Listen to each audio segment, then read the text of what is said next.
नमस्ते मित्रों, आप सबका एक बार फिर से स्वागत है आपके मनुस्मृति स्वाध्याय की कक्षा में। अगले श्लोक पर बढ़ते हैं।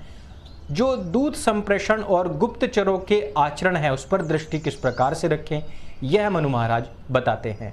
दूत संप्रेक्षणं चैव कार्यशेषं तथैव च अन्तःपुरप्रचारं च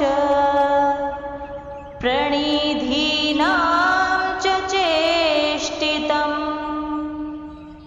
मित्रों, मनु महाराज कहते हैं और दूतों को इधर उधर भेजना, उसी प्रकार अन्य शेष रहे कार्यों को पूर्ण करना तथा अंतःपुर यानी कि महल के आंतरिक जो वहाँ के आचरण हैं, गतिविधियाँ हैं, स्थितियाँ हैं और नियुक्त गुप्तचरों के आचरणों एवं गतिविधियों पर भी ध्यान रखें, इसका विचार करें। अगले श्लोक में मनु महाराज कहते हैं कि अष्टविध कर्म आदि पर चिंतन करना चाहिए। श्लोक के माध्यम से हम इसको सुनते हैं। कृस्तनं चाष्टविधं कर्म पंचवर्गं च तत्त्वतः अनुरागा परागौ च प्रचारं मंडलस्य च। इस श्लोक के माध्यम से मनु महाराज कह रहे हैं कि और संपूर्ण अष्टविध कर्म तथा पंचवर्ग की व्यवस्था, अनुराग लगाव और अपराग स्नेह का अभाव यानी कि द्वेष तथा मंडल की गतिविधि एवं आचरण, यह बातें ठीक ठीक चिंतन करनी चाहिए, जो कि श्लोक संख्या 155 से 157 में बताई जा रही हैं। अष्टविध कर्मों के विवाद का भी काफ़ी सारा विवाद है, उसका भी समाधान यहाँ पर मनु महाराज ने दिया है और उसके बारे में भी बताया है, जो कि आप विशुद्ध मनुस्मृति में पढ़ सकते हैं। इसका PDF लिंक है वो आपको नीचे मिल जाएगा, वहाँ से भी आप इसको डाउनलोड कर सकते हैं और इसको आराम से बैठ करके अवश्य पढ़ें। हम बात करेंगे अब कि पंचवर्ग के जो अभिप्राय हैं वो क्या हैं। अर्थशास्त्र में आचार्य कौटिल्य ने मंत्रणा के प्रसंग में पंचांग मंत्र के नाम से 5 विचारणीय बातों का उल्लेख किया है। ऐसा प्रतीत होता है कि इस प्रसंग में परंपरा से प्रचलित यही व्याख्यान पंचवर्ग से अभिष्टित है। यहाँ पर कार्यों को आरंभ करने का उपाय, पुरुष और द्रव्य संपत्ति, देश काल का विभाग, विघ्नों का प्रतिकार करना, कार्य सिद्धि, ये हैं जो बताए गए हैं 5। इनको हमें ध्यान में रखना चाहिए। आगे बढ़ते हैं और हम जानते हैं कि 155वें श्लोक में जो राज्यमंडल की विचारणीय 4 मूल प्रकृतियां हैं वो मनु महाराज ने क्या बताई हैं, श्लोक के माध्यम से समझते हैं।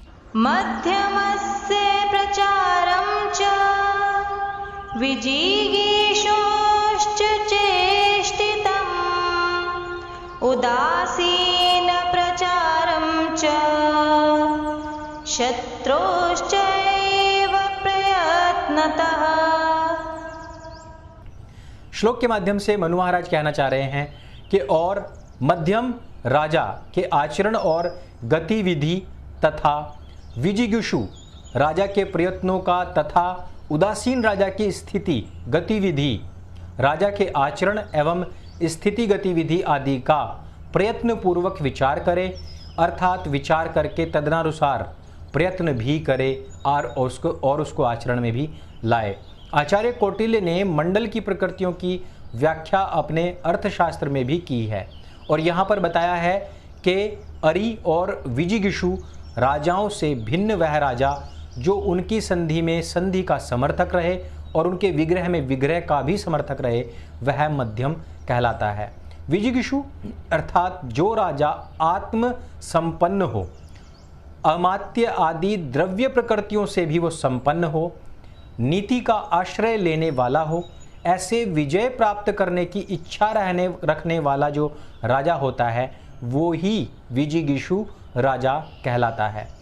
उदासीन के विषय में कहा गया है वो तो आपको पता ही है कि ना तो वो शक्तिशाली ही होते हैं और ना ही उनके जो मंत्रिमंडल होता है वो ही शक्तिशाली होता है। ऐसे लोग जो होते हैं वो उदासीन होते हैं। शत्रु मनु महाराज के अनुसार विजिगीषु राजा की सीमा से लगा हुआ जो अक्षेत्र है, राजा है, वह ही उसका शत्रु कहलाता है, जो उसकी राज्य की भूमि को हड़पना चाहता है। मित्र भी होते हैं, लेकिन कुछ लोग होते हैं जो राज्य की भूमि को हड़पना चाहते हैं। मनु महाराज यहाँ पर ये कहते हैं कि जो सीमाओं से लगे हुए राज्य होते हैं वो कभी भी, वो देश काल परिस्थितियों के बदलने पर आपके मित्र तो हो सकते हैं, लेकिन उनको हमेशा अपने मन के अंदर यह ठान करके चलिए कि यह आपके साथ में शत्रुता भी कर सकता है। कभी भी निश्चिंत होकर ना बैठिए। जैसे कि आप लोगों को लगता था कि नेपाल हमारा बहुत अच्छा मित्र है, सभी लोग यही सोचते थे कि नेपाल तो बहुत अच्छा मित्र है, लेकिन उसने क्या किया? वही किया जो कि एक सीमा से लगा हुआ राज्य करता है या देश करता है।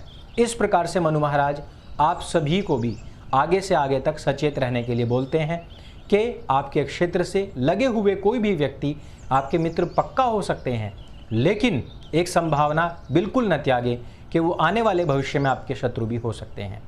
राज्य मंडल की विचारणीय 8 और मूल प्रकृतियाँ क्या हैं, मनु महाराज के श्लोक के माध्यम से समझते हैं। एताः प्रकृतयो मूलम् मण्डलस्य समासतः अष्टौ चान्यः समाख्याता द्वादशैव तु तः स्मृतः। संक्षेप में ये 4 मध्यम, विजिगीषु, उदासीन और शत्रु राज्य मंडल की मूल प्रकृतियां, मूल रूप से विचारणीय शक्तियां या विषय हैं, और 8 मूल प्रकृतियां और कही गई हैं अपने जो आसपास के लोग हैं, राजा हैं। इस प्रकार से कुल मिलाकर के 12 हो जाते हैं।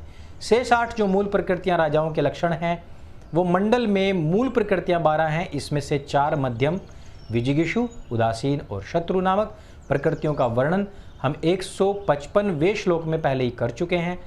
शेष 8 प्रकृति और हैं जिनकी गणना शायद अति प्रसिद्धि के कारण मनु महाराज ने इस श्लोक में नहीं की है। कौटिल्य जी ने मनु के क्रम और विधान के अनुसार इन पर अपने अर्थशास्त्र में प्रकाश डाला है और वहाँ पर इनके विषय में भी बताया है कि ये बाकी कौन कौन से होते हैं। इसके विषय में भी आप आराम से बैठ करके पढ़ना, कि जहाँ पर मनुस्मृति, विशुद्ध मनुस्मृति में आपको ये भी पढ़ने को मिल जाएगा।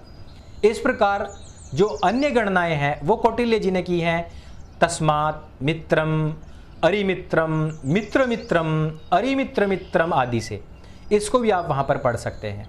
अगले श्लोक में यानी कि विशुद्ध मनुस्मृति के हिसाब से 122वें श्लोक तथा मनुस्मृति के हिसाब से 157वें श्लोक में मनु महाराज क्या कहते हैं कि राज्य मंडल की प्रकृतियों के 72 भेद हैं। 72 टाइप के राज्य मंडल की प्रकृतियों के भेद होते हैं।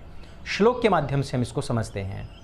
अमात्य राष्ट्र दुर्ग अर्थ दंड्याख्याः पंच चापराः प्रत्येकं कथिता हेताः संक्षेपेण द्विसप्ततिः।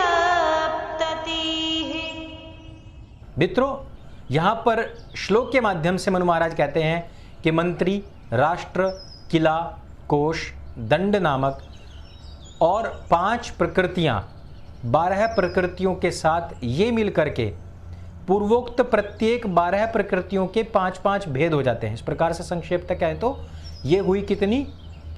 72 प्रकृतियाँ हो जाती हैं। एक एक की जो प्रकृतियाँ हैं वो 12 प्रकृतियाँ हो जाती हैं। इस प्रकार से आपको यहाँ पर भी जो विजिगीषु, मध्यम, उदासीन, शत्रु, मित्र राजा, मित्र का मित्र राजा, शत्रु का मित्र राजा, शत्रु के मित्र का मित्र राजा आदि जो हमने 12 टोटल बताए थे आप लोगों को, उसमें से मंत्री, राष्ट्र, किला, कोश, दंड एक एक मूल प्रकृति के 5-5 प्रकृतियों के साथ मिलकर के 5 भेद होते हैं। इस प्रकार से उन्होंने बहुत डिटेल में बताया है कि इस प्रकार से ये सारे के सारे टोटल मिलाकर के हुए 72 प्रकार के, जहां पर आपको यह 6ठा प्रकार जो है वो है विजिगीषु दंड, और 12×6 = 72 यहाँ से मिलाकर के आपको मिलते हैं ये 72 प्रकार की प्रकृतियाँ। इनसे आपको सावधान भी रहना है, इनसे आपको मित्रता भी करनी है, इन सब को साथ रखते हुए ही आपको बढ़ना है। इस प्रकार राजा प्रत्येक मूल प्रकृति पर और फिर उनके प्रत्येक द्रव्य प्रकृति यानी कि जो अमात्य आदि जो 5 बताए गए हैं, इन पर पूर्ण ज्ञान सहित विचार कर लेवे, विचार करके यथोचित उपाय करे और विघ्न आदि को दूर करे, पुनः विजयार्थ यात्रा करे। इस प्रकार से प्रत्येक राजा को अपने आसपास के जितने भी राज्य हैं और जितने भी शत्रु हैं, शत्रु के जो मित्र हैं, जो मित्रों के भी जो मित्र हैं, या फिर शत्रु मित्र के जो मित्र हैं, इस प्रकार से डिटेल करते हुए उनके जो मंत्रीगण आदि हैं, जो उनके जो मूल उनके जो सेंटर पॉइंट में बैठे हुए लोग हैं, उनके साथ में सारा का सारा तारतम्य बनाए, उन सब के बारे में जानकारियां जुटाए, तब जा कर के ही कोई कार्य करे और वो कार्य केवल और केवल विजय के लिए करे। इतनी प्लानिंग्स जो हैं वो आपके वैदिक धर्म में बताई गई हैं। यदि आप फिर भी इनका अनुपालन ना करके केवल इनको जलाते रहेंगे, इनके ऊपर आरोप लगाते रहेंगे, वो भी पागल कुत्ते की तरह सिर्फ भौंकने का कार्य रखेंगे, तो यह बिल्कुल भी आपको किसी भी दर्ज का नहीं छोड़ेगा। इसलिए आपको अपने ग्रंथों को पढ़ना अत्यंत आवश्यक है, इनको समझना अत्यंत आवश्यक है।